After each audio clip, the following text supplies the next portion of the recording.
Radio Romania International. You are listening to our half-hour broadcast in English for listeners in Western Europe and North America, the East Coast. We can also be heard on the internet at www.rou. You can find us on Facebook, Twitter.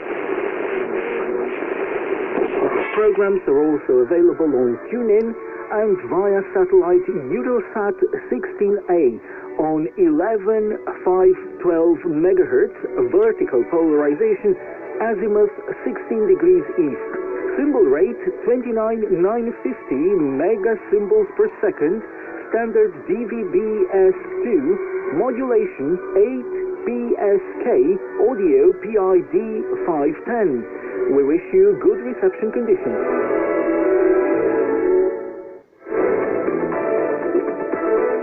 Welcome, I'm Cristina Matescu with the news. First, the headlines. Events commemorating 30 years since the anti-communist revolution in Romania continue.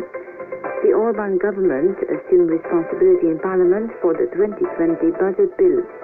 And most CSA analysts in Romania expect a depreciation of the Romanian currency in the coming 12 months and an inflation rate of 3.52% next year. Religious and military ceremonies commemorating the 40 gendarmes killed on December 23rd, 1989 have been held at the Otopeni airport near Bucharest. Just one day after dictator Ceausescu lost power, they were killed by the forces that were protecting the airport, who thought the gendarmes were terrorists. They had in fact been sent there to enforce defense around the airport. More on the ceremonies devoted to the anti-communist revolution of 1989 after the news. The Romanian government has assumed responsibility in Parliament for the state budget bill, a first in Romanian politics. The Orban government also assumed responsibility for the Social Security bill and another bill amending an emergency order that introduced additional fees on energy and telecommunications companies and banks. In his parliament address, the Liberal Prime Minister Ludovic Orban said passing legislation by assuming responsibility, which involves a vote of confidence, is a democratic move and is stipulated in the Romanian constitution. He also said that it was the only solution to pass the budget bill for 2020 by the end of this year. He explained that he agreed to a number of amendments before presenting the bill in Parliament. He said he gave up a cap on bonuses for special working conditions and a ban on receiving both a state pension and a salary at the same time in the public sector. Healthcare and education budgets are to grow next year, and the 2% defense spending will be maintained. The Social Democrats have criticized the government's move to pass legislation by assuming responsibility in Parliament, describing it as an abuse of democracy unless a no-confidence motion is initiated within 3 days of government's presentation of the 3 bills in Parliament. These will automatically pass. Most CFA analysts in Romania expect a depreciation of the Romanian currency in the coming 12 months, down to the value of 4.8633 lei per €1, and an average inflation rate of 3.52%, as indicated by November's macroeconomic confidence indicator published on Monday. CFA Romania is one of the most important local professional organizations, bringing together investment professionals from banking, asset management, insurance, private equity, pension funds and other different fields of the investment industry, and is a member of the CFA Institute Global Network of Societies. It has some 240 members in Romania. The indicator was launched in Romania in May 2011 and aims at quantifying anticipations of the financial outcome for a time horizon. And the Chief of the Defense Staff, Lieutenant General Daniel Petrescu, on Monday received the Chief of the Defense Staff in the Canadian Army, General Jonathan H. Vance, who is on a visit to Romania. The meeting took place at the Mihail Cogălnicianu Air Base in southwestern Romania.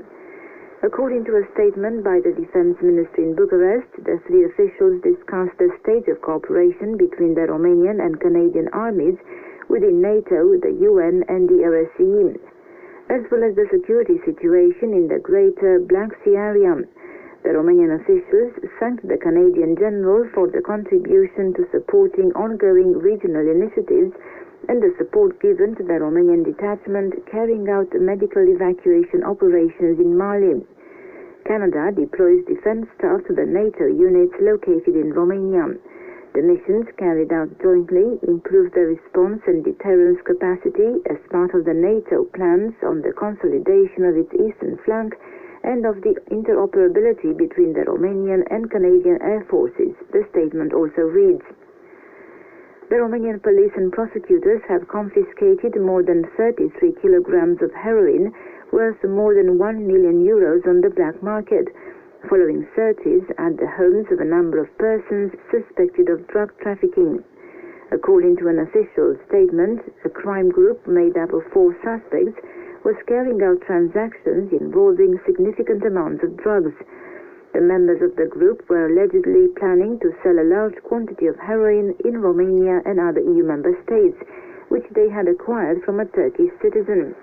2 of the 4 suspects are in custody, while the other 2 are in temporary house arrest. And that was the news.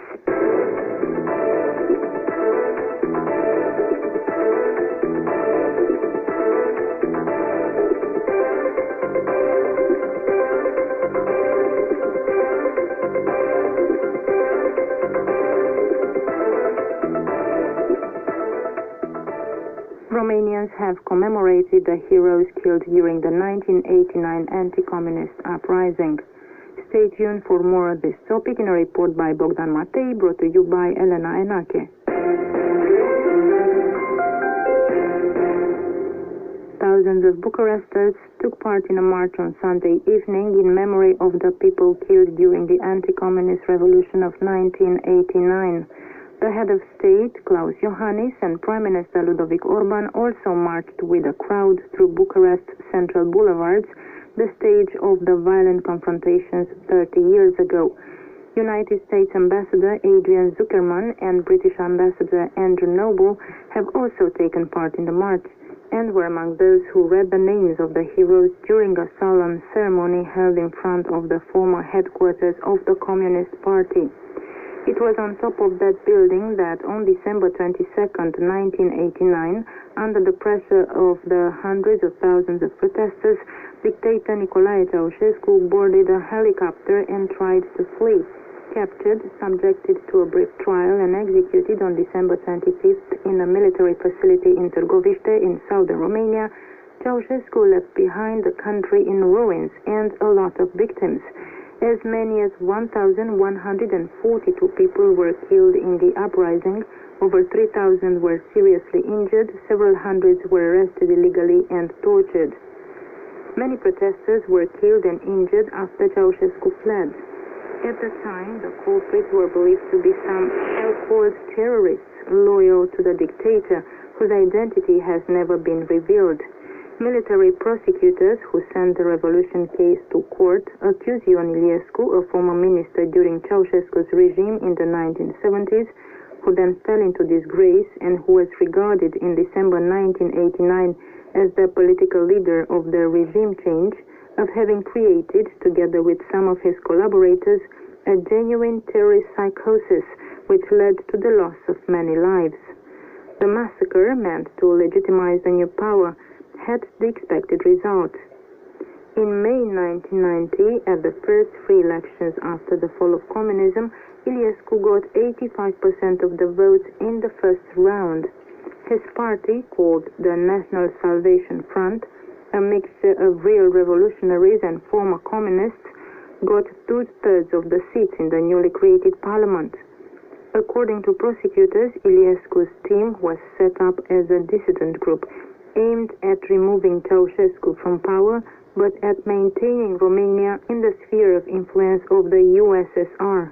Romanian President Klaus Iohannis said on Sunday, when 30 years since the anti-communist revolution were marked, that the people responsible for the bloodshed must be brought to justice. He urged Romanians to speak loud and clear about December 1989, because the best way to never forget is to constantly talk about what happened. In his turn, Liberal Prime Minister Ludovic Orban said that the revolution is part of ourselves and that the 30 years that have passed did not erase the suffering of hope and the determination of those days. President Klaus Johannes promised he would continue to militate for the preservation of the national memory, to honor the sacrifice of the Romanian heroes, and to defend the values of democracy and of the rule of law. And that has been our newscast.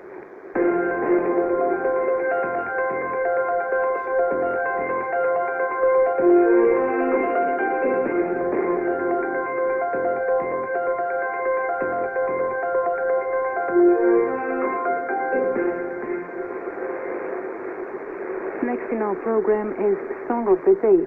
Listen to the band 23-20-2019 with their song entitled Epic.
Radio Romania International.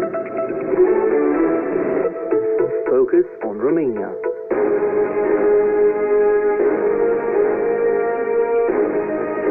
The History Show.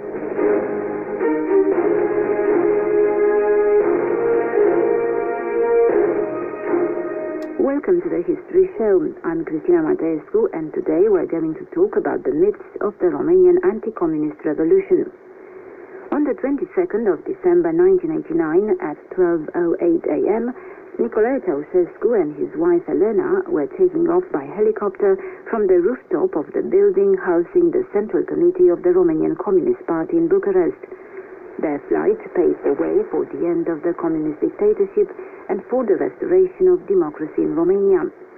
However, soon after that glorious moment, doubts began to creep in.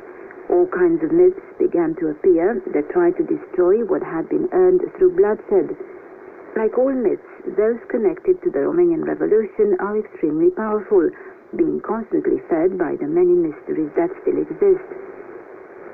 One of the most persisting myths is that of the hijacking of the revolution by Ion Iliescu and his entourage. A high-ranking activist in the Communist Party, Iliescu was also Romania's first post-communist president. The party backing him, the National Salvation Front, was made up of people from the lower ranks of the Communist Party, which made people think that the revolution of December 1989 had been an arrangement intended to bring Ion Iliescu to power. Dragoș Petrescu is the author of a number of comprehensive studies on the revolutions of 1989. We asked him to comment on the myth of the hijacked revolution. Cred că ideea de revoluție furată sau revoluție confiscată. I think the idea that the revolution was hijacked or confiscated circulated from the very first moments of the change of regime, immediately after the 22nd of December 1989.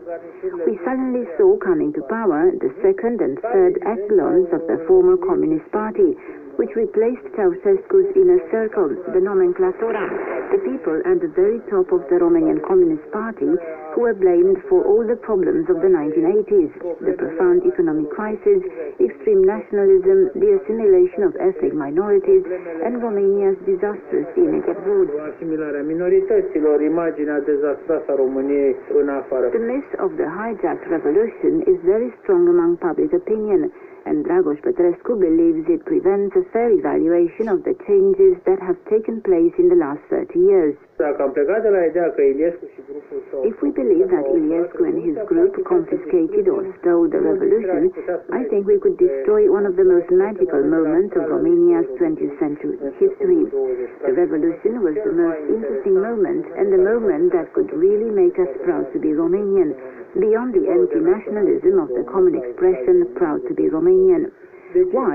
Because we would be denying the fundamental moments of the Romanian Revolution. The violent repression of the revolution in Timișoara, of the people's protest that turned into a revolution, and other such moments could not have been controlled by Iliescu. The transition from what happened in Timișoara to what happened in Bucharest on the 21st of December 1989, when Ceausescu tried to reenact the successful moment of the 21st of August 1968, when he condemned the intervention of the Warsaw Pact in Czechoslovakia, could also not have been orchestrated by Iliescu, because it wasn't Iliescu who made Ceausescu organize that rally. Manipulat de Iliescu a cerut să se organizeze acel meeting din 21 decembrie 89. The second myth that gained a firm stronghold in the collective mind of Romanians was that the revolution of 1989 was a coup d'etat. Dragoș Petrescu says this myth was generated by the same course of events. Aici este un exercițiu istoric foarte interesant. We're dealing in this case with a very interesting historical exercise. Often what happens after a certain event makes us change our opinion about the respective event. In other words, the frustration felt by many Romanian citizens, especially in respect of the slow pace of reforms and the fact that Romania only very slowly advanced towards Europe, made them deny the change that occurred on the 22nd of December 1989.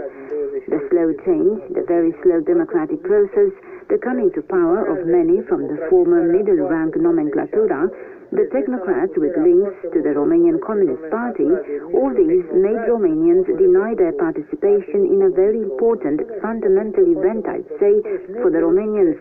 The change was real. Romania did go through real regime change, through a revolution, and 1,100 people dead and 3,300 wounded make Romania the only example of a real revolution. În România, singurul caz de revoluție autentic. The myth of the terrorists, the third most powerful myth connected to the Romanian Revolution, was however initiated by the new post-communist government represented by Ion Iliescu and the National Salvation Front, a myth very few Romanians still believe. Dragoș Petrescu says it was a myth that perfectly served the aims of those who had just come to power. Problema teroriștilor este strict legată de problema celor aproape 900. The issue of the terrorists is strictly connected to the issue of the almost 900 tragic and useless deaths caused by the diversion and confusion that followed after the 22nd of December, and which is the work of the new government. In my opinion, the confusion was clearly maintained intentionally by those connected with the new government to help it consolidate its power. Moreover, it served to put an end to the people's revolutionary drive that could have led to calls for the immediate punishment of those who were guilty of abuses during the communist period, in particular former secret police officers and former members of the Communist Party in decision-making positions. The myth of the terrorists helped fuel the diversion and confusion, and Ion Iliescu constantly maintained it. Iar Ion Iliescu a susținut această idee permanent. Fortunately, however, the myths of the Romanian Revolution aren't stronger than the awareness of what was achieved in 1989, namely a return to normality. And that was the History Show.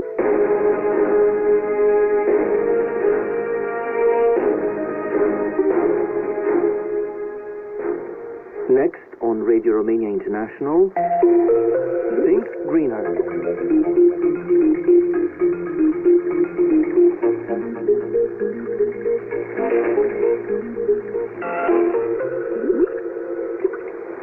Welcome, I'm Cristina Mateescu. Ornithologists have discovered a new species of wild goose in Romania called the snow goose. It is native to North America, but was also spotted on the Great Brăila Island in eastern Romania during a wild goose monitoring activity as part of a project called the Conservation of the Red-Breasted Goose within its Global Migration Route, which is funded by the European Commission's LIFE program. The project is concerned with the red-breasted goose, which nests in Siberia but spends the winter in Romania, Bulgaria and Ukraine. The aim of the project is to identify the areas used by the geese to feed themselves and rest, and to put an end to poaching. The new species of goose found in Romania is white, so it was easy to spot among the flock of dark-colored geese. Experts are now trying to find out where this particular goose comes from, given that Romania does not lie on any of the migration routes of the species native to America. Ovidiu Bufnila from the Romanian Ornithological Society explains. The snow goose should not normally reach as far as Romania. It nests in North America, in Canada, in the tundra, and it migrates for the winter only to the south of North America. This means it can also be found in Mexico and Florida. Some individuals do end up by accident in Northern Europe, blown by strong winds and storms in the ocean. A number of individuals have been spotted in Britain, the Netherlands, Denmark, but never in the center of Europe, and even less so in Romania. We don't know exactly how the goose ended up here. It may have arrived by accident, or it may have escaped from captivity. The latter doesn't seem to be the case, because the goose does not have that ring normally put around the leg to indicate their provenance in case they escape. This bird did not have such a ring, nor did its wings show any signs of deterioration, as happens with birds kept for a long time in captivity. In Romania, we have only one species of wild goose, the grey-legged goose, that also nests here. The others only come here for the winter from Siberia and the Scandinavian peninsula. As for the snow goose spotted in Romania, ornithologists really don't know how to classify it.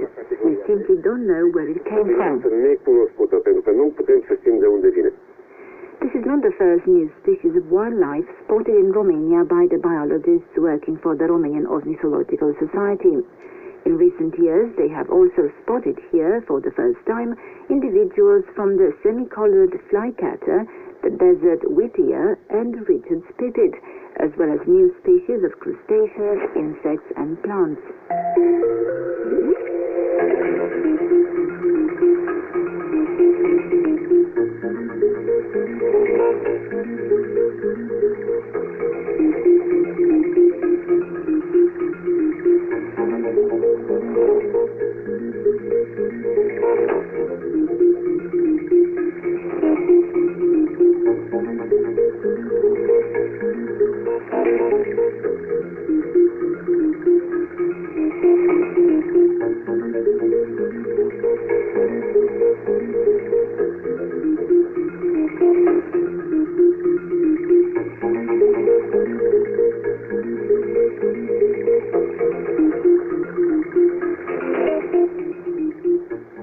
And with that, our broadcast in English for listeners in Western Europe and North America, the East Coast, has come to an end. You can listen to our next program for Western Europe at 23 hours UTC on 7220 kHz and 6040 kHz in DRM system. Our listeners in North America, the East Coast, can listen to us at 1 hours UTC on 6130 kHz and 7325 kHz. We can also be heard on the internet at www.rri.ro, channel 1. If you have any comments or suggestions, please write an email at engl@rri.ro. Goodbye.